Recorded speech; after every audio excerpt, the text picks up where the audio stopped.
मृत्यु मृत्यु हर धर्म के लिए एक कड़वा सच है। किसी भी मनुष्य की मृत्यु होती है, यह बड़ा विचलित है कि उस मनुष्य की आत्मा कहाँ जाती है, कौन से लोक में जाती है और क्या क्या सुख दुख प्राप्त करती है।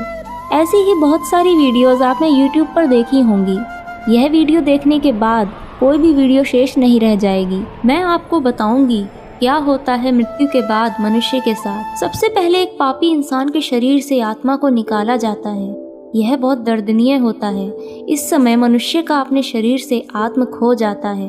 वह मनुष्य अपने शरीर से आत्मा को नहीं छोड़ना चाहता, लेकिन यमदूतों द्वारा उसके शरीर से आत्मा को जबरदस्ती निकाला जाता है, जो कि बहुत पीड़ामय होता है। उसके बाद वह आत्मा अपने मृत शरीर को देखकर बहुत हैरान हो जाती है और उसकी आंखों के सामने अपने जीवन भर के किए हुए कर्मों की रील शुरू हो जाती है, जो उसको स्पष्ट दिखाई देती है। उसके बाद उस आत्मा को यह एहसास होता है कि जो मुझे करना चाहिए था वो मैंने किया ही नहीं।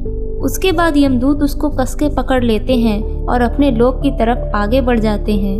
उसके बाद वह आत्मा यमदूतों से छूटने का प्रयास करती है, पर यमदूतों द्वारा उसको काफी कस के पकड़ लिया जाता है और अपने लोक की तरफ ले जाया जाता है। इसके विपरीत जो भी मनुष्य सद्भक्ति करता है और अच्छे कर्म करता है, उसके लिए एक घुड़सवार आता है और उसकी सवारी आती है, जिस पे वह बैठकर अपने लोक की तरफ आगे बढ़ता है, जिसको शरीर छोड़ते समय ना तो कोई पीड़ा होती है और ना ही कोई दर्द होता है। इस अवस्था में मनुष्य बहुत ही आसानी से बिना किसी कष्ट के शरीर छोड़ देता है। अपने लोक की ओर जाते हुए वहाँ उसके स्वागत में फूल भी बिछे होते हैं और वह आत्मा जब आगे बढ़ती है तो एक बहुत बड़ा स्वर्ण मुद्रक दरवाजा होता है, जिसको देखकर वह आत्मा बहुत खुश हो जाती है। और इसके विपरीत उस दुष्ट आत्मा को धर्मराज के सामने पेश किया जाता है। चाहे वह किसी भी धर्म से हो, उसके पाप और पुण्यों का हिसाब होता है। इसके बाद उस दुष्ट आत्मा को एक ऐसे रास्ते से ले जाया जाता है जहाँ पर निरंतर आग जलती रहती है। बड़ी बड़ी ज्वालामुखी हमेशा जलती रहती है और वहाँ रास्ते में लोगों को दर्दनाक सजाएं दी जा रही होती हैं, जिसको देखकर वह पापी आत्मा बहुत भयभीत हो जाती है। वहाँ इतनी गर्मी होती है कि आत्मा का शरीर जल रहा होता है। यह सब देखकर वह आत्मा पीछे की ओर भागती है, पर यमदूतों द्वारा उसको भालों से मारा जाता है और आगे की ओर बढ़ाया जाता है।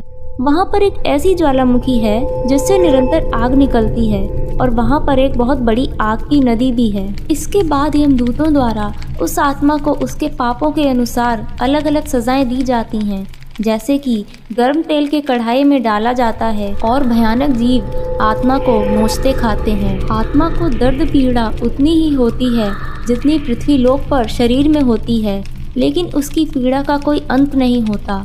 वह आत्मा बहुत चिल्लाती है, मगर उसकी वहाँ कोई सुनने वाला नहीं होता। वहाँ पर एक ऐसी ज्वालामुखी है जिससे निरंतर आग निकलती है और वहाँ पर एक बहुत बड़ी आग की नदी भी है। इसके बाद यमदूतों द्वारा उस आत्मा को उसके पापों के अनुसार अलग अलग सजाएं दी जाती हैं, जैसे कि गर्म तेल के कढ़ाई में डाला जाता है और भयानक जीव आत्मा को नोचते खाते हैं। आत्मा को दर्द पीड़ा उतनी ही होती है जितनी पृथ्वी लोक पर शरीर में होती है।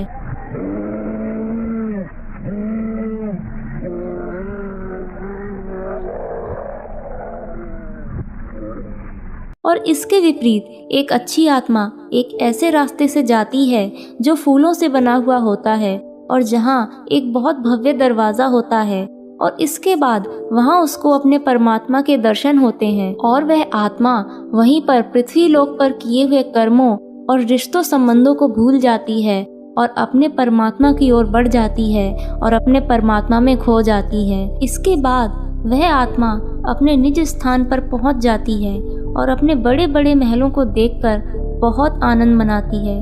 वहाँ पर किसी भी चीज़ की कोई कमी नहीं होती और वहाँ कोई भी काम करने की भी आवश्यकता नहीं होती है।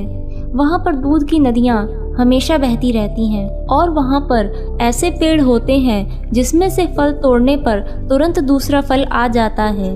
वहाँ किसी चीज़ की कोई कमी नहीं है। वहाँ पर ऐसा भोजन प्राप्त होता है जो किसी भी लोक में प्राप्त होना संभव नहीं। और वहाँ एक ऐसा वृक्ष भी है जो कि एक ऐसी एनर्जी देता है जो कि बहुत भव्य होती है। इसका नाम अक्षय वृक्ष होता है। इसके विपरीत वह दुष्ट आत्मा सभी पापों को भोग कर धर्मराज के पास जा रही होती है और इसी बीच अच्छी आत्माएं साइड में खाना खा रही होती हैं।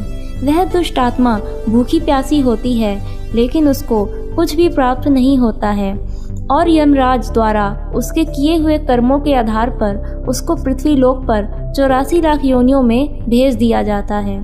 धन्यवाद दोस्तों, आपने इस वीडियो को पूरा देखा। अगर आप आध्यात्मिक विचार रखते हैं तो कमेंट में हमें ज़रूर बताइएगा और ऐसी जानकारी के लिए हमारे चैनल देसी जानकारी को सब्सक्राइब करें।